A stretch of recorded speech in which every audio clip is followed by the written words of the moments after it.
Ndakamboroora mumwe mukadzi makore apfuura. Takarambana tine mwana 1 mukomana. Saka akati anoenda hake nemwana, then topota tichibatsirana kuchengeta mwana. And we agreed. After a year akazodzoka naye akati ndichimuchengeta inini because iye ari kunyanyoita busy. Saka mwana uyu ane 10 years now. Dambudziko riripo, muchinda ari kugara neex-wife yangu haana mukano. Dzimwe dzenguva ndiye anotumwa kana kutora mwana, but haagone kutaura. Anogona kuti achisiya mwana obva wanzwa oti wanga wajairira PlayStation, manje kuno uchapinda busy nenhondo. Onzwa oti wanga wasimba, patodzoka kuzokutora unenge waonda futi. Apa anenge achida kungoita kakudzikisira so.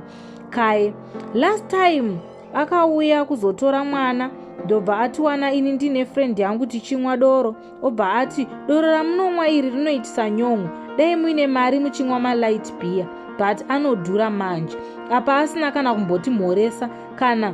Obva wanzwa oti baby ngatiendei tiite zvatafambira, nzvimbo ino inotyisa, waikugara sei kunoko. Ndopandakazoda kumuzvuzvurudza ex-wife yangu yobva yati murege ane mafanizi uyu.